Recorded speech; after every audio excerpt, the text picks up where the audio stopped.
یروشلم انسانی تاریخ کے اہم ترین شہروں میں سے ایک شہر ہے۔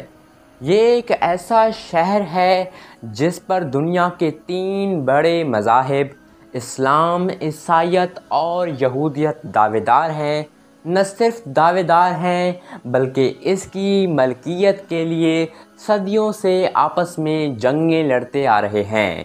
کبھی اس پہ یہودی حکمرانی کیا کرتے تھے، پھر یہ عیسائیوں کے قبضے میں آیا اور پھر اسلام کا پرچم اس شہر پر لہرایا۔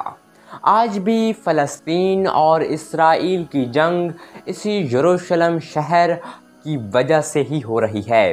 1947 میں جب یہودیوں نے فلسطین پہ حملہ کر کے اسرائیل جیسی ناپاک ریاست کا خواب دیکھا اور اس کے قیام کی جدوجہد کی، تو اس کا بنیادی مقصد اسی یروشلم شہر کو حاصل کر گریٹر اسرائیل بنانا تھا۔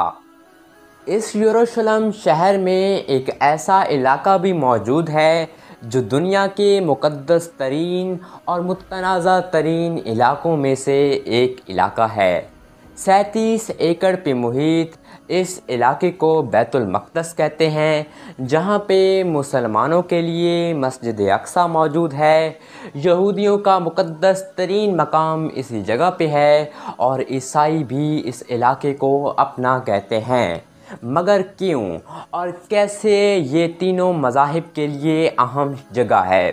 اور کیا واقعی یہ پیلے گنبد والی مسجد اقصیٰ نہیں ہے؟ اگر یہ مسجد اقصیٰ نہیں ہے تو اصل مسجد اقصیٰ کیا ہے اور مسجد اقصیٰ کی امپورٹنس کیوں ہے، یہ ہم آپ کو آج کی اس ویڈیو میں بتائیں گے۔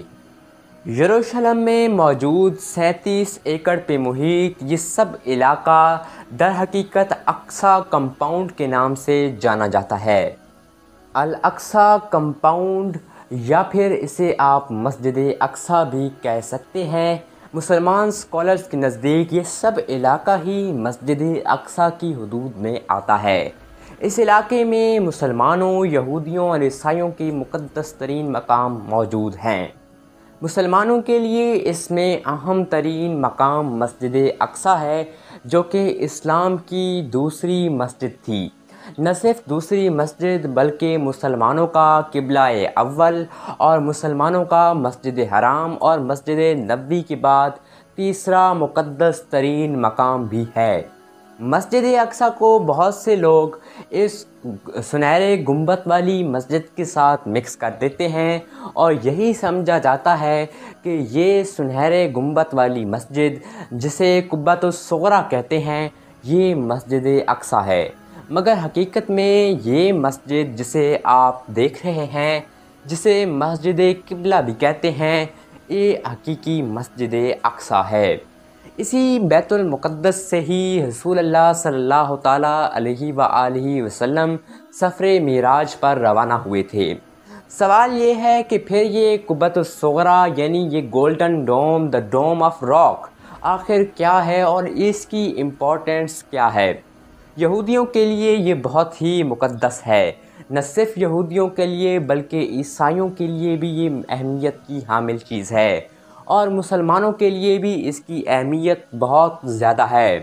اس سونے سے بنے سنہرے گنبد یعنی قبۃ الصغریٰ کے نیچے ایک چٹان موجود ہے اور یہودیوں کا ماننا ہے کہ اس چٹان پہ تابوت سکینہ رکھا جاتا تھا۔ تابوت سکینہ ایک مقدس صندوق تھا جسے ہیکل سلیمانی میں رکھا جاتا تھا۔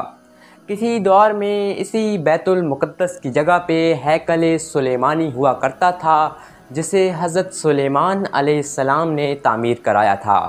مگر پے در پے یروشلم شہر پر حملوں کی وجہ سے یہ ہیکل تباہ ہو گیا اور آج بھی یہودی اسی وجہ سے بیت المقدس کو واپس لے کر دوبارہ مسجد اقصیٰ کی جگہ ہیکل سلیمانی تعمیر کرنا چاہتے ہیں اور وہ چاہتے ہیں کہ دوبارہ وہ اپنا کھویا ہوا مقدس صندوق جسے تابوت سکینہ کہتے ہیں وہ حاصل کر لیں۔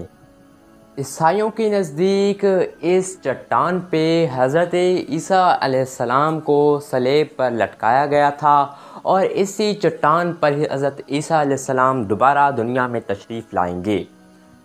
اس الاقصی کمپاؤنڈ میں ایک اور مسجد بھی ہے جسے مسجد براق کہا جاتا ہے، جبکہ یہودیوں کا مقدس ترین مقام دیوار گریہ بھی اسی الاقصی کمپاؤنڈ میں موجود ہے، اور یہودی آج بھی دیوار گریہ کے ساتھ لگ کر عبادت کرتے ہیں، وہ روتے ہیں اور وہ تورات کی تلاوت بھی کرتے ہیں۔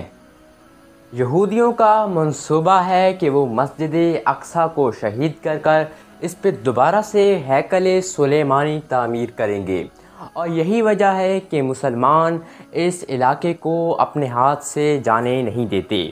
1099 عیسوی میں صلیبیوں نے یروشلم شہر مسلمانوں سے چھین لیا تھا اور صلیبیوں کے ہاتھوں یروشلم چلا گیا تھا، مگر 1187 میں سلطان صلاح الدین ایوبی نے دوبارہ یروشلم شہر کو فتح کیا اور اسلام کا پرچم دوبارہ بیت المقدس پہ لہرا دیا۔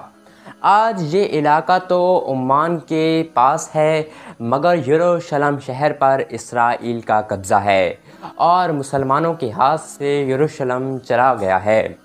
اسرائیل مختلف کوششیں کرتا رہتا ہے کہ وہ کسی طرح اس مسجد اقصی کو شہید کرے اور بیت المقدس پہ وہ اپنا پرچم لہرا دے، لیکن آج تک وہ اس میں کامیاب نہیں ہو پایا اور انشاءاللہ آگے بھی نہیں ہو پائے گا۔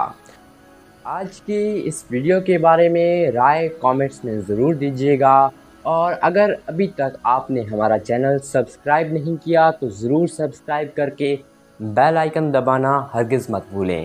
ملتے ہیں اگلی ویڈیو میں، تب تک کے لیے اللہ حافظ۔